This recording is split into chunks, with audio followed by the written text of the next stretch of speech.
Haleluya. Amin, amin. Puji Tuhan, silakan duduk semuanya. Terima kasih buat teman-teman yang sudah melayani.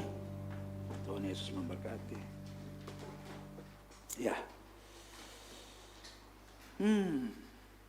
Tiba-tiba kemarin pesawat ke Timur Tengah semua dibatalkan, ya. Amerika dan Israel ngebom Iran. Lalu tadi pagi Iran membalas ngebom ke 5 negara Arab. Waduh. Bahrain, Kuwait, Qatar, Uni Emirat Arab, bahkan Arab Saudi dibom kembali oleh Iran. Ya. Nggak pernah tahu apa yang akan terjadi, tapi firman Tuhan sudah bilang bahwa hari-hari terakhir akan datang masa yang sukar. Ya. Kita belum tahu efeknya ke Indonesia seperti apa, tapi yang jelas di situasi apapun yang sekarang kita hadapin, bahwa Tuhan berdaulat dalam kehidupan kita dan Tuhan pasti akan menolong kehidupan kita. Baik, masih dalam seri pengajaran kita di Roma pasal 9 sampai ke 11 tentang penolakan Israel terhadap Injil. Ya, 2 minggu lalu kita sudah belajar tentang Roma 9 mengenai kedaulatan Tuhan. Ya, kita belajar tentang bagaimana kedaulatan Tuhan dalam kehidupan kita dan bagaimana kehendak bebas di dalam kehidupan kita. Ya. Nah, hari ini kita akan belajar tentang Roma pasal yang ke-10. Roma pasal 9 berbicara mengenai kedaulatan anugerah Tuhan. Roma pasal 10 berbicara mengenai tanggung jawab manusia. Ya, tanggung jawab manusia. Jadi kedaulatan Tuhan dan tanggung jawab manusia itu seperti koin, ya. Tidak bisa dipisahkan. Ya, bahwa dalam kehidupan kita ada kedaulatan Tuhan. Di sisi yang lain kita juga punya tanggung jawab sebagai manusia yang percaya kepada Tuhan yang berdaulat atas kehidupan kita. Nah, Alkitab mempresentasikan kedaulatan Tuhan dan tanggung jawab manusia sebagai sebuah paradok. Ya, kalau Bapak Ibu belajar di KBBI, Bahasa Indonesia diartikan begini. Paradok itu sebagai pernyataan yang seolah-olah bertentangan atau berlawanan dengan pendapat umum atau kebenaran umum. Tetapi kenyataannya itu sama sekali tidak bertentangan. Contoh, ada lagu Dewa itu, di dalam keramaian aku masih merasa sepi. Ya. Ini rame, kondisi sekitar kita rame, tapi hati kita yang sepi. Itu paradok. Oh, ini orang rame, tapi hati kita sepi. Atau orang tua, memang saya umur sudah tua, tapi jiwa saya muda. Nah, itu kan paradok. Tidak bertentangan. Karena sesuai dengan situasi yang kita hadapi pada saat itu. Nah, Alkitab selalu mempresentasikan ini. Kedaulatan Tuhan dan tanggung jawab manusia itu seperti sebuah paradok.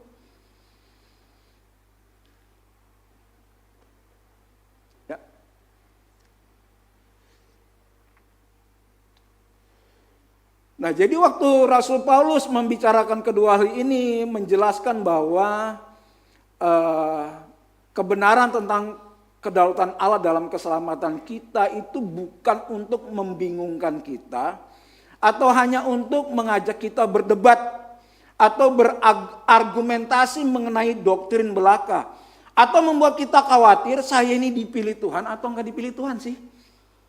Ya. Tapi bahwa semuanya itu antara kedaulatan Tuhan sama kehendak bebas manusia akan selalu berjalan di dalam kehidupan kita dan dia tidak bertentangan. Ya, kemarin kita sempat baca di Matius 23 ayat 27, Tuhan Yesus itu mengajak, dia rindu untuk datang ke manusia, tapi manusia ternyata ada yang tidak mau. Contohnya hari ini bangsa Israel masih ada yang tidak percaya Mesias, sudah datang. Ya, bahkan agama sepupu kita bilang nanti akan datang Al-Mahdi katanya. Padahal Mesias sudah datang. Bahwa antara kedaulatan Allah dan ketegaran hati manusia selalu ada dalam kehidupan kita. Makanya kita heran hari ini masih banyak orang yang tidak percaya Tuhan. Ya. Saya juga berpikir dulu, saya sudah percaya Tuhan, ternyata saya percaya Tuhan yang salah. Nah, hari ini kita akan belajar bersama-sama. Ya. Nah, Musa di Ulangan 29 ayat 29 mengatakan demikian. Hal-hal yang tersembunyi ialah bagi Tuhan Allah kita. Tetapi hal-hal yang dinyatakan ialah bagi kita dan bagi anak-anak kita sampai selama-lamanya. Supaya kita melakukan segala perkataan hukum Taurat ini. Firman Tuhan itu dalam dan luas. Sampai hari ini pun saya secara pribadi masih terus belajar tentang firman Tuhan. Jadi kalau Bapak Ibu tanya, ada sesuatu yang Ibu tanyakan kepada saya, mungkin saya nggak bisa jawab. Karena memang Alkitab ini sangat dalam dan luas pengertiannya. Ya. Yang tersembunyi itu banyak bagi Tuhan. Yang sudah disampaikan sama kita, kita renungkan dan kita praktekkan di dalam kehidupan kita. Ya. Sampai hari ini terus belajar dan belajar. Baik. Nah, tema minggu ini adalah, kalau Bapak Ibu lihat di flyer kita, bicara tentang responsibility. Ya, tentang tanggung jawab kita. Tentang mekanisme bagaimana sih kita bisa percaya kepada Tuhan. Nah, kita akan belajar di Roma pasal yang ke-10 ini. Kita akan baca mulai dari Roma 10 ayat yang pertama. Saudara-saudara, keinginan hatiku dan doaku kepada Tuhan ialah supaya mereka diselamatkan. Ya, kita perlu tahu bahwa Roma ini ditulis kepada jemaat di Roma yang multi etnis, tapi yang terbesar adalah bangsa Yahudi dan bangsa Yunani. Ya. Kenapa Rasul Paulus menulis ini? Karena Rasul Paulus juga melihat banyak orang Yahudi tidak percaya sesungguh-sungguhnya kepada Mesias itu, dan sampai hari ini masih terbukti. Tapi Rasul Paulus dalam hatinya, dia rindu supaya mereka semua diselamatkan.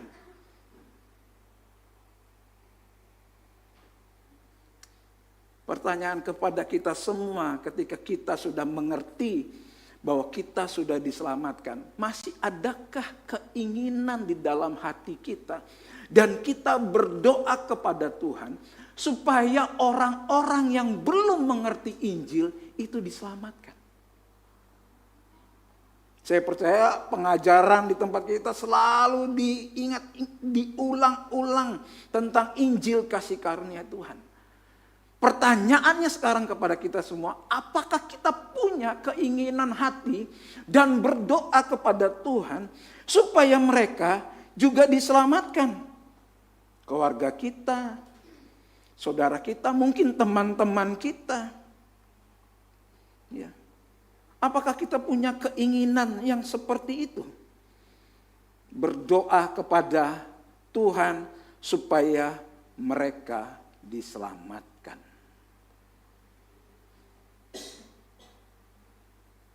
Ya.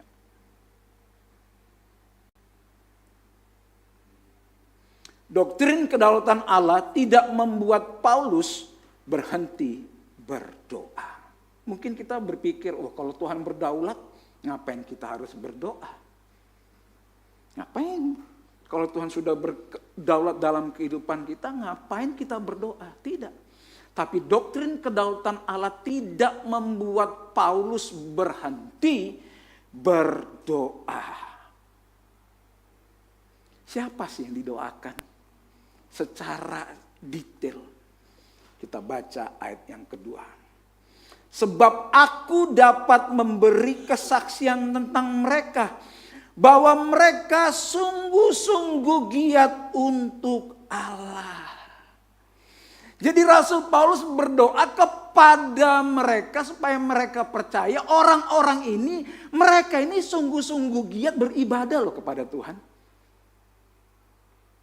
Tetapi tanpa pengertian yang benar. Kenapa ini perlu kita belajar? Karena saya sangat giat dulu, tapi tanpa pengertian yang benar. Sibuk di gereja, sibuk melayani Tuhan. Saya terberkati dengan perenungan tadi. Kita sibuk aktif, tapi tanpa pengertian yang benar.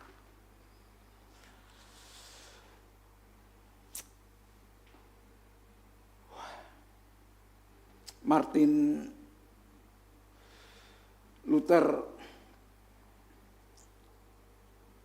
waktu dia memasang 95 tesis di gereja Katolik pada waktu itu, bahwa dia bilang bukan karena aktivitas kita yang menyelamatkan kita, tapi karena Tuhan. Dan yang menarik, salah seorang hamba Tuhan, dia seorang teolog, Voddie Baucham namanya. Dia bilang gini, the modern church is producing passionate people with empty head who love the Jesus they don't know very well. Gereja modern, gereja masa kini menghasilkan jemaat yang sangat bersemangat, tetapi kepalanya kosong untuk mengasihi Yesus yang mereka tidak kenal dengan baik. Kalau saya pakai bahasa karismatik, kita sekarang tuh harus semangat. Kita harus berapi-api melayani Tuhan, tapi otak kita, kepala kita kosong. Kita kan sering dengar, apa kabar jemaat Tuhan? Luar biasa. Padahal kita nggak luar biasa. Kita dipaksa seolah-olah, dimotivasi, seolah-olah hidup kita tidak terjadi apa-apa dengan apa kabar? Kita harus menjawab luar biasa.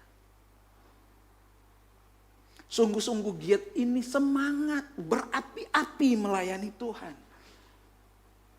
Tapi tidak dengan pengertian yang benar. Bukankah hari-hari ini gereja lupa kembali kepada Injil, tapi suruh orang bersemangat, tapi tidak kenal Tuhan yang benar, Tuhan yang seharusnya. Ayat yang ketiga. Sebab oleh karena mereka tidak mengenal kebenaran Allah, dan oleh karena mereka berusaha untuk mendirikan kebenaran, saya kasih dalam kurung, agama mereka sendiri, maka mereka tidak takluk kepada kebenaran. Hati-hati dengan kebenaran sendiri, Bapak Ibu Saudara. Secara tidak langsung dia menciptakan agama. Ya.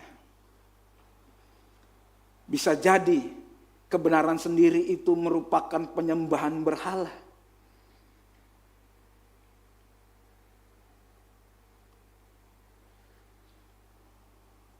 Bagaimana kita mengenal Allah?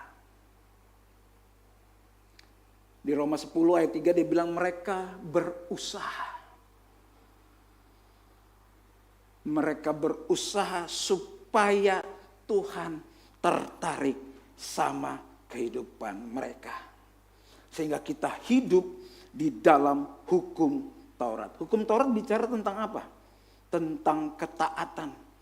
Kita lakukan ini, maka Tuhan berkenan. Kita lakukan itu, maka Tuhan berkenan. Kita lakukan ini, memberi, melayani segala sesuatu yang kelihatannya rohani. Coba slide berikutnya. Ya. Ini yang kita kerjakan. Do this, do that. Lakukan ini, lakukan itu. Ya. Agama atau religion itu saya taat supaya saya diterima oleh Tuhan. Saya taat supaya saya diterima oleh Tuhan.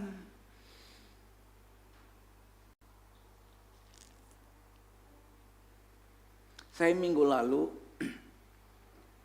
ketemu dengan seseorang, kami ngobrol gitu.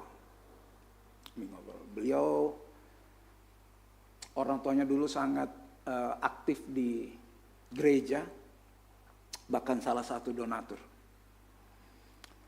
Kemudian sekarang sudah tidak bisa menjadi donatur lagi.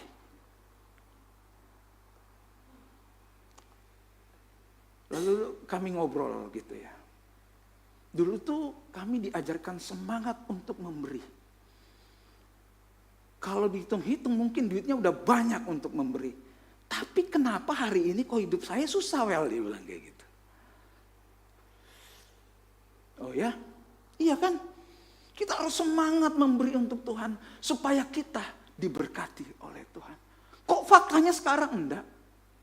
Berarti saya dibohongin dong sama yang ngajarin.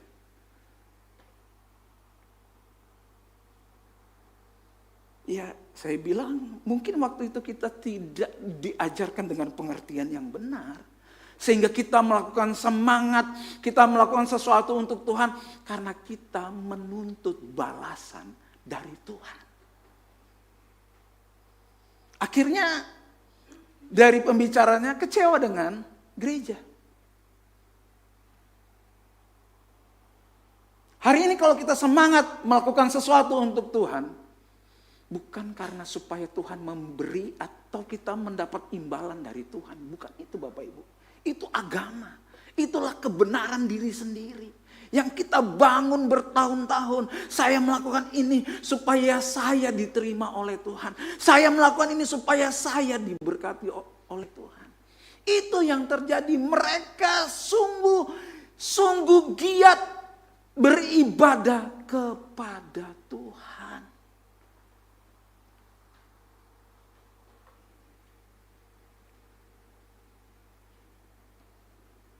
Ada gambar mekanisme iman dan perbuatan yang salah. Ini yang salah ya Bapak Ibu. Ya. Iman ditambah perbuatan, makanya kita selamat. Kita harus berbuat supaya kita diselamatkan. Akarnya adalah perbuatan kita. Jadi kita berbuat supaya selamat. Ini mekanisme yang sangat mempengaruhi gereja masa kini. Jadi kalau kamu mau diselamatkan, kamu harus punya iman dan ditambah perbuatan. Ini akarnya rupanya. Jadi kita berbuat dulu supaya mendapat keselamatan.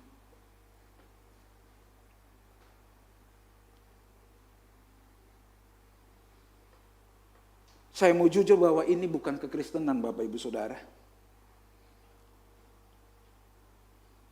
Bahkan apa yang dikatakan Rasul Paulus ini menjadi kesalahan banyak orang bahkan saat ini dalam gereja-gereja modern. Masih banyak orang Kristen yang hidup seperti ini. Dan hari ini mari kita belajar dan saya berdoa supaya kita semua mengerti. Ayat ini perlu diekspos kepada kita untuk melihat ini sebagai cermin. Coba selidiki hati kita. Kenapa hari ini kita masih datang beribadah? Kenapa hari ini kita masih berdoa? Apakah kita beribadah, berdoa, melayani Tuhan, mengerjakan pekerjaan-pekerjaan rohani supaya mendapatkan keselamatan?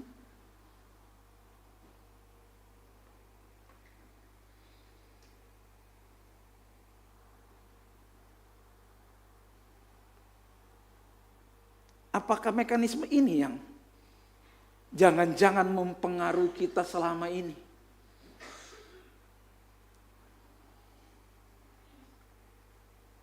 ayat 4.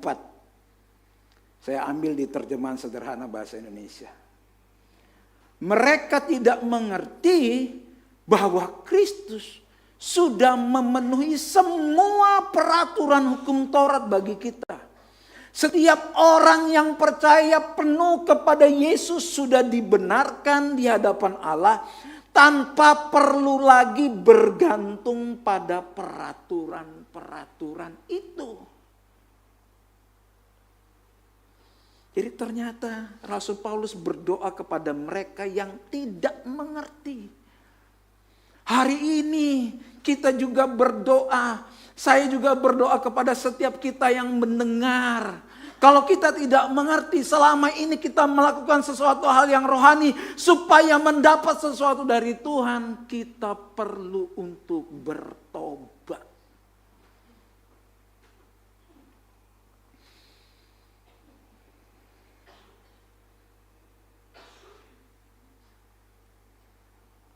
Ayat ini sebenarnya menjadi kunci bahwa ternyata banyak orang Kristen sekarang belum mengerti bahwa Kristus sudah memenuhi segala hukum Taurat. Tidak ada syarat. Hanya setiap orang yang percaya penuh kepada Yesus yang sudah dibenarkan. Bukan kebenaran diri sendiri, tapi karena sudah dibenarkan. Ada satu foto. Saya belum pernah sih coba ini. Ini adalah jembatan kaca pertama kali di Bali. Mungkin sudah 3-4 tahun mungkin ini dibangun. Banyak orang wisata ke sini. Di Cina juga banyak wisata-wisata seperti ini jalan di atas kaca. Tapi kalau Bapak Ibu perhatikan banyak orang yang gagal jalan karena takut jatuh, betul? Ada yang sampai ngesot, saya lihat, karena takut berjalan. Nah pertanyaan begini, apakah orang yang berhasil lewatin ini karena semangatnya atau karena kacanya yang memang benar-benar kuat? Saya ulangi pertanyaannya. Orang yang berhasil melewati jembatan ini, itu karena orangnya semangat, atau karena memang kacanya yang kuat?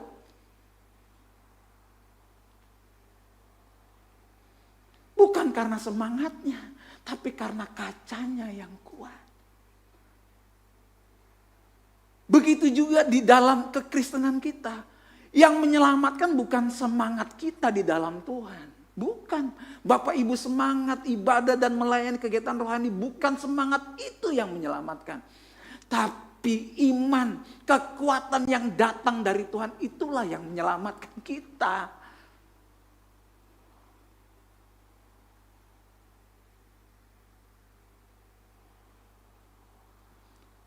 Jadi kalau kita bersandar kepada semangat kita jadikan semangat kita itu juru selamat kita.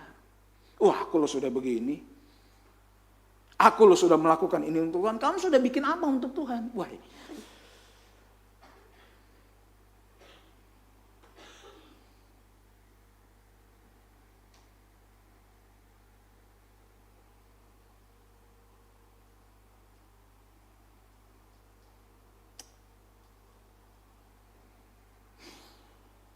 Firman itu kuat.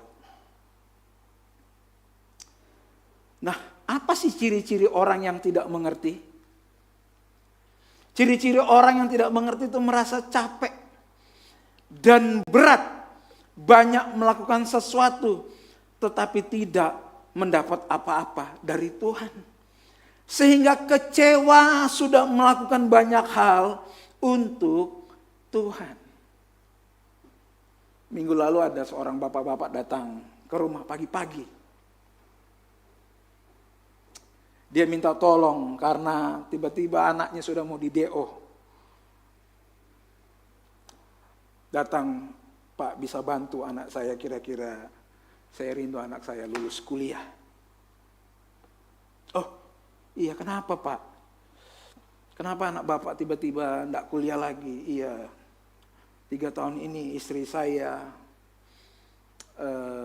dia bilang kena stroke. Jadi kami semua stres. Makanya terbengkalai, jadi anak saya banyak ngurus istri saya. Padahal Pak, saya ini seorang Kristen yang taat.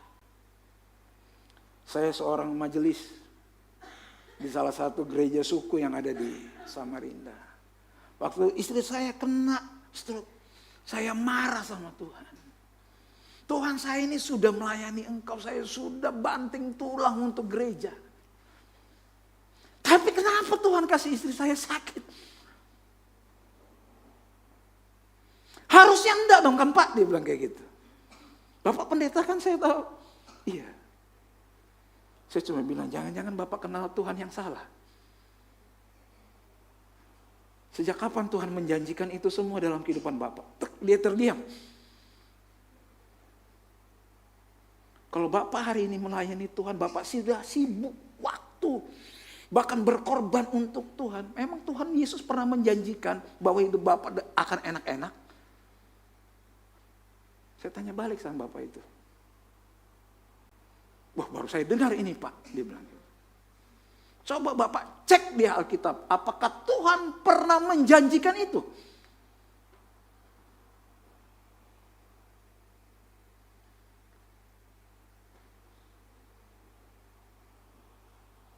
Pernah. Makanya, begitu kita do this, do that, ternyata Tuhan tidak memberikan apa yang kita mau. Kita akan capek. Kita akan merasa sia-sia. Kita merasa kecewa. Karena kita sudah melakukan banyak hal untuk Tuhan. Tapi kok Tuhan tidak menjawab doa yang saya inginkan. Atau mungkin kita hari-hari ini sedang mengalami ini. Kita berbuat sesuatu, kita berharap Tuhan berbelas kasihan sama kita karena perbuatan kita.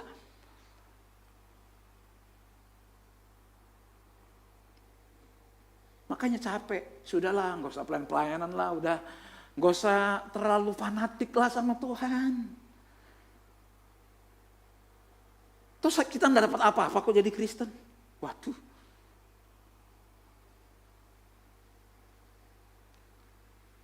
Sejujurnya saya seringkali demikian Bapak Ibu Saudara.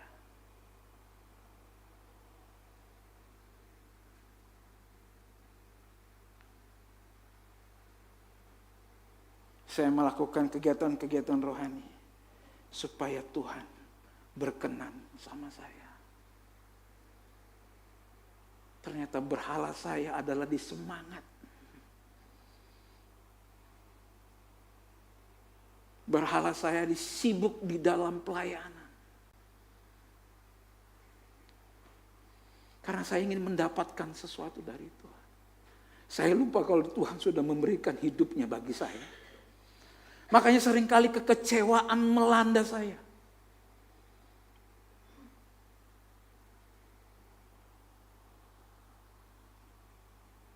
Waktu saya ngobrol sama orang itu, saya bilang, saya dulu juga kayak gitu. Orang tua saya juga sangat sibuk di pelayanan.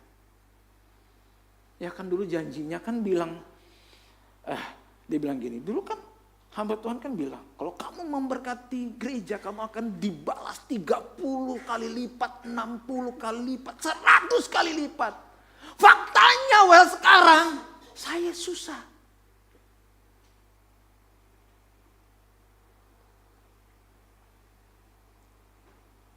Iya, saya juga bilang, ya saya mengalami yang sama. Kalau kamu memberi, kamu akan diberkati 30, 60, bahkan 100 kali lipat. Wow.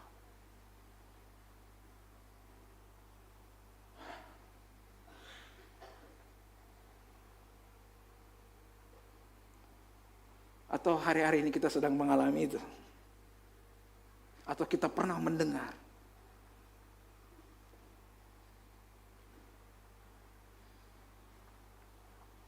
Kalau kamu sakit, atau kamu berdoa gak dapat apa-apa, Jangan-jangan kamu belum bayar perpuluhan.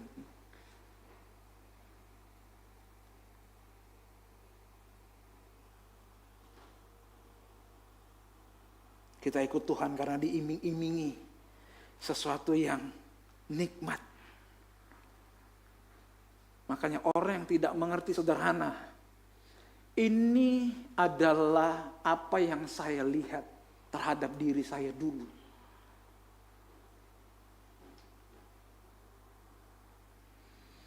Kalau mau pelayanan, supaya kamu diurapi Tuhan, waktu kamu jadi WL misalkan, kamu harus puasa. Saya mengerjakan itu juga. Jadi saya berbuat dulu supaya saya mendapat itu semua. Roma 10 ayat 5 bilang gini, tentang cara untuk dibenarkan melalui ketaatan pada peraturan Taurat. Musa menulis, orang yang dianggap benar di hadapan Allah harus mengikuti semua peraturan hukum Taurat ini.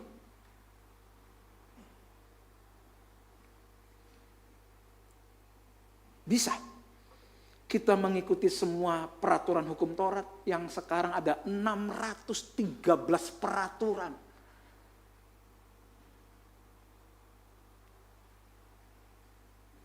Bisa. Siapa yang bisa?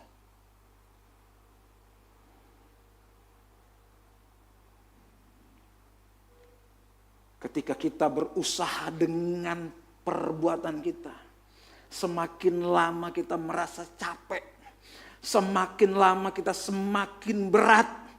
Tuhan terasa jauh, lalu kita merasa gagal. Wah, aku sudah gagal ini. Semakin hari kita semakin capek, semakin berat. Wah, kayaknya nggak bisa aku melakukan apa yang diajarkan ini. Kayaknya nggak bisa. Aku merasa capek, jenuh. Tuhan terasa jauh. Aku merasa gagal.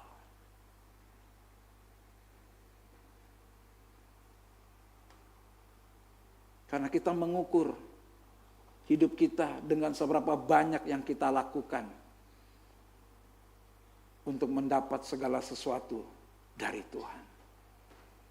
Maka efeknya kita tidak akan pernah merasa cukup. Misalnya kita bisa bilang, aku nih loh sudah lumayan. Sekarang kalau doa itu aku bisa 1 jam. Tiba-tiba kita mendengar ada orang yang berdoa 3 jam, kita insecure.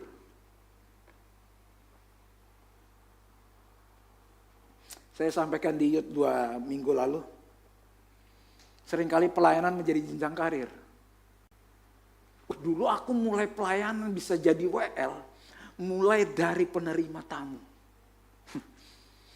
Seolah-olah penerima tamu adalah jenjang karir yang paling rendah di dalam gereja. Dari mana itu? Siapa yang bilang itu? Tiba-tiba kalau misalkan dijadwalkan jadi singer, seolah-olah jenjang karir dalam pelayanannya meningkat.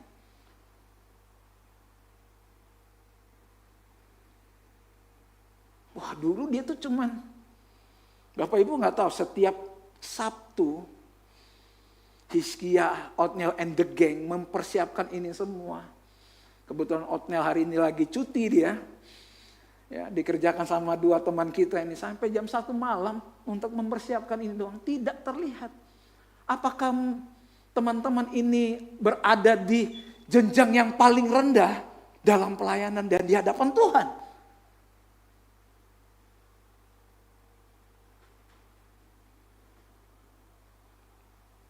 Apakah yang berdiri di sini lebih hebat dari yang lain? Oh, tidak, Bapak Ibu Saudara. Tuhan lihat hati kita. Apa sih semangat kita? Kalau kita bersandar kepada semangat kita. Kalau teman-teman ini melakukan kebersihan ini karena dia semangat supaya dia minta puji, supaya dia diberkati Tuhan, itu hatinya yang sedang salah.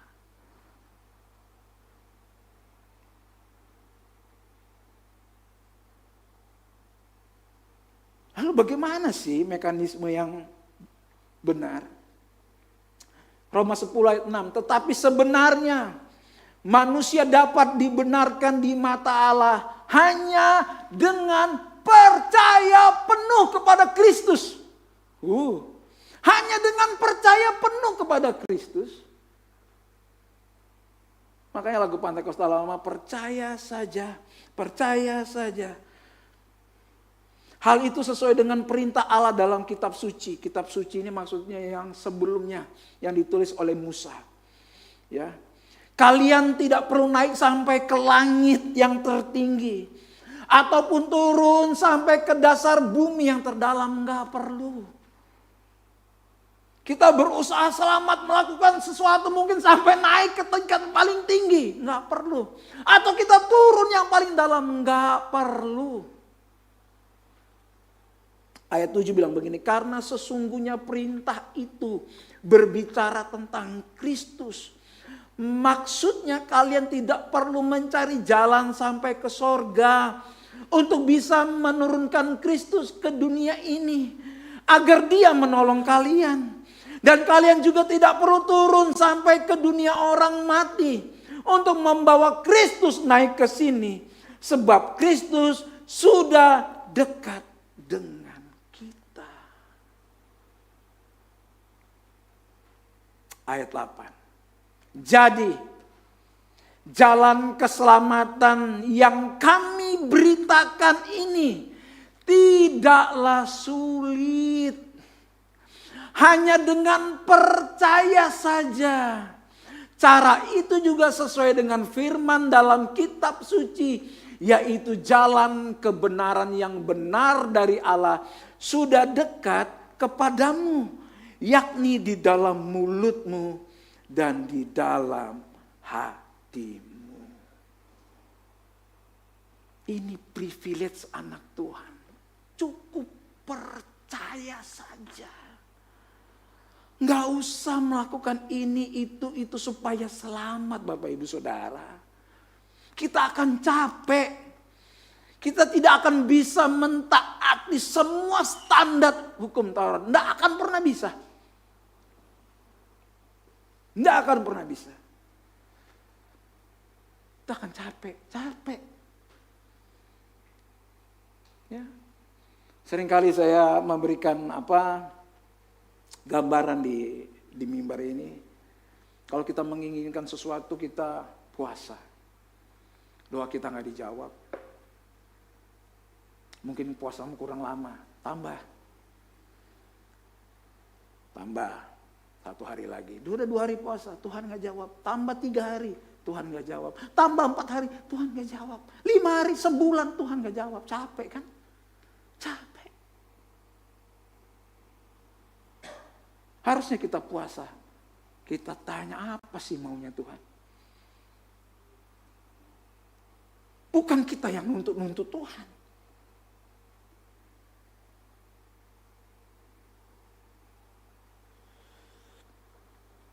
Nah, Roma 10 ayat 4 ini adalah, kalau bahasa teologi adalah gospel connection-nya. Ya. Mereka tidak mengerti bahwa Kristus sudah memenuhi semua. Artinya itu bahasa aslinya telos. Memenuhi semua telos, hukum Taurat bagi kita. Setiap orang yang percaya penuh kepada Yesus sudah dibenarkan di hadapan Allah tanpa perlu lagi bergantung pada peraturan itu. Telos artinya kegenapan yang adalah tujuan, perwujudan, dan penyempurnaan. Itu arti dari kata telos. Nah, pertanyaannya begini, kenapa hukum Taurat diberikan? Kalau Tuhan itu tahu kenapa manusia itu pasti gagal dalam mentaati hukum Taurat, kenapa hukum Taurat tetap diberikan? Hukum Taurat itu begitu sulit, begitu susah, bahkan kesusahannya itu sempurna. Dan tidak mungkin kita manusia yang berdosa melakukannya dan memenuhinya sehingga kita capek dan lelah. capek dan lelah.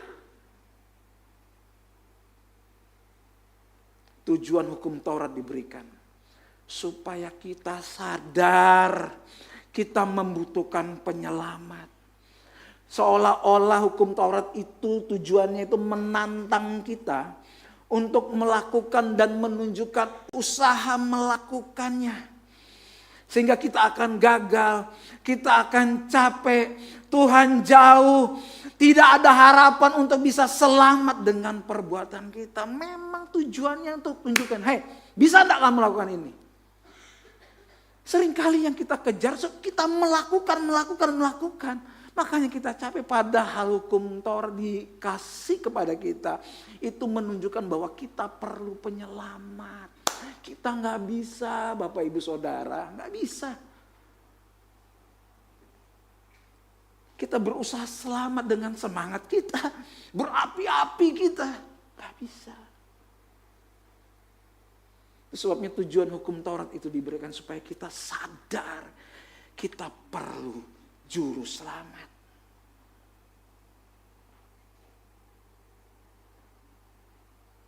Yohanes 1 ayat 17. Sebab hukum Taurat diberikan oleh Musa, tetapi kasih karunia dan kebenaran datang oleh Yesus Kristus. Yesus yang datang. Bukan kita yang datang kepada Yesus. Jangan dibalik Bapak Ibu Saudara. Yesus dulu yang datang sama kita, makanya kita bisa datang sama Dia.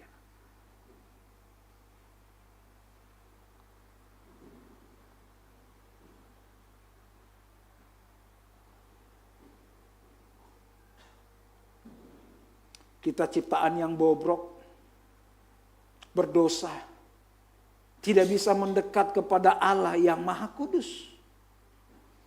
Seberapa banyak perbuatan, semangat kita, berapi-apinya kita, ketulusan hati kita tidak akan pernah bisa menghampiri Dia. Kabar baik justru Dia yang datang menghampiri kita yang bobrok, yang rentan dan rapuh ini.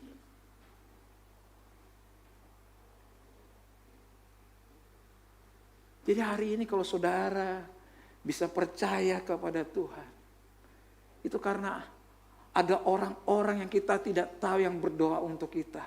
Seperti Rasul Paulus di ayat yang pertama tadi, keinginan hatiku. Aku berdoa kepada Tuhan supaya Tuhan menyelamatkan orang-orang yang giat tadi itu, yang tidak mempunyai pengertian yang benar, mereka yang tidak mengerti.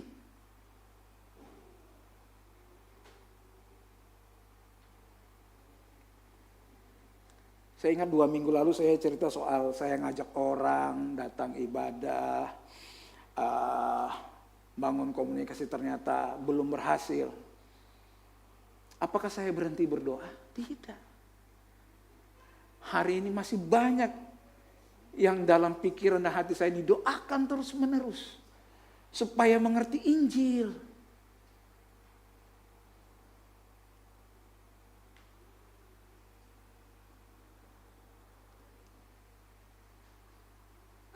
Sekarang bagaimana dengan kita semua hari-hari ini? Maukah kita berpikir kira-kira orang yang giat dalam gereja mungkin? Mungkin bukan di gereja kita. Atau sanak saudara, Bapak Ibu Saudara. Ketika mendengar ini teringat nama mereka. Maukah engkau mendoakan mereka? Supaya mereka tidak hidup di bawah hukum Taurat lagi. Mengajak mereka. Walaupun mungkin belum berhasil, tapi setidaknya ada keinginan di hati kita. Kita rindu berdoa supaya orang yang kemarin-kemarin sibuk dengan Tuhan supaya mendapat sesuatu dari Tuhan. Kita ajak supaya mereka mengerti tentang Tuhan yang benar. Sang pencipta yang berdaulat masuk ke dalam dunia yang berdosa. Disalibkan supaya kita yang kotor disucikan. Kita yang seharusnya dimurkai oleh Allah ditanggung oleh anaknya. Roma 10 ayat 9. Sebab jika kamu mengaku dengan mulutmu bahwa Yesus adalah Tuhan dan percaya dalam hatimu bahwa Allah telah membangkitkan dia dari antara orang mati, maka kamu akan diselamatkan. Bapak Ibu pernah mengucapkan ini, mengaku dengan mulut kita sendiri bahwa Yesus adalah Tuhan? Apalagi kita yang dari lahir sudah Kristen, apakah pernah kita mengaku bahwa Yesus adalah Tuhan?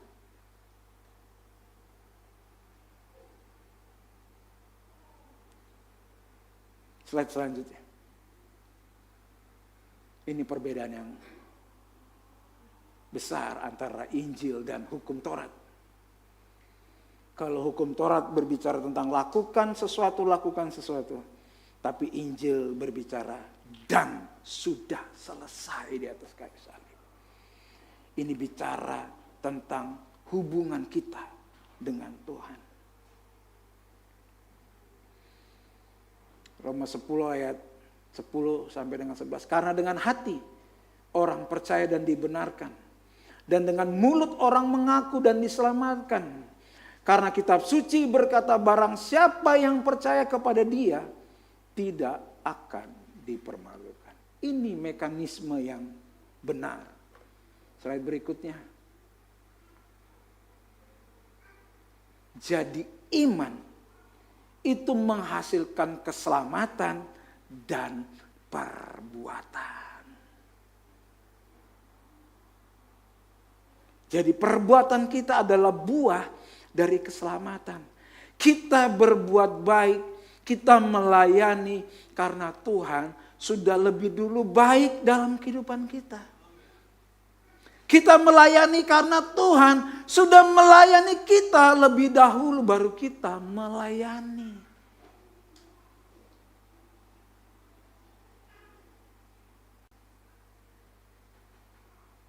Bagaimana mekanisme kita?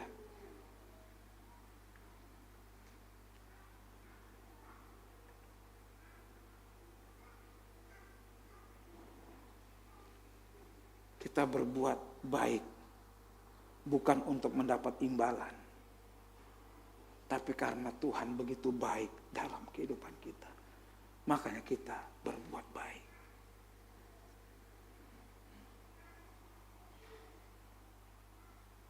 Injil bicara tentang saya sudah diterima oleh Tuhan. Hal itu menyebabkan saya untuk taat. Jadi saudara taat bukan karena supaya, tapi karena sudah diterima oleh Tuhan. Minggu lalu Pastor Vivi bicara tentang kita diselamatkan oleh anugerah bukan performa. Ya. Bahwa kita melakukan segala sesuatu karena Tuhan sudah melakukan lebih dulu dalam kehidupan kita.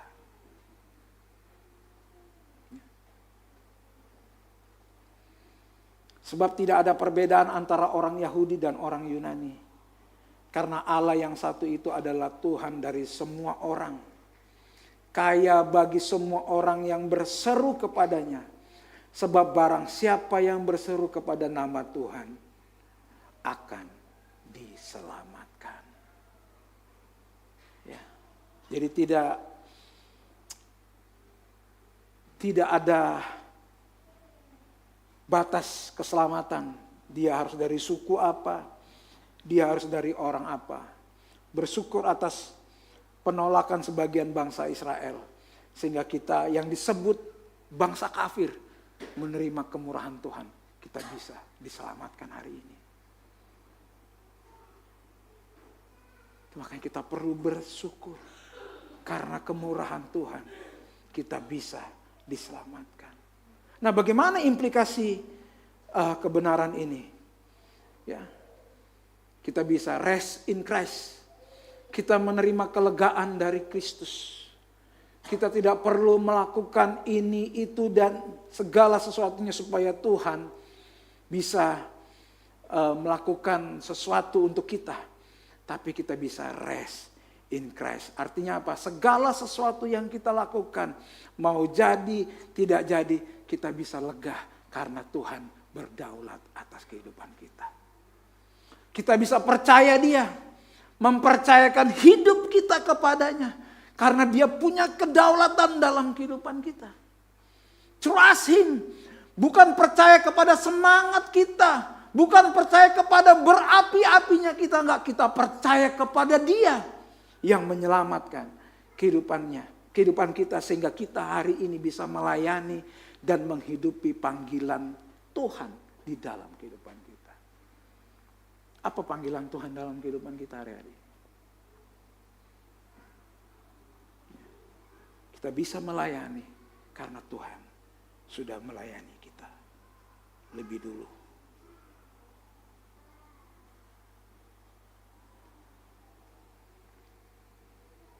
Mari kita kalibrasi terus hati kita, Bapak Ibu. Bukan karena perbuatan kita diselamatkan, tapi karena kita mengerti kita sudah diselamatkan, makanya kita bisa melakukan hal-hal yang baik dan berkenan kepada Tuhan. Jangan dibalik. Ini tanggung jawab kita. Ketika kita mengerti bahwa kita sudah diselamatkan karena iman, bukan karena perbuatan. Maukah kita membagikan ini kepada orang-orang yang hidup di dalam hukum Taurat, yang hidupnya berbuat dulu, makanya supaya Tuhan berkenan. Tuhan menolong kita semua. Kita akan lanjutkan di waktu-waktu yang mendatang. Tuhan Yesus memberkati. Saya undang pemain musik.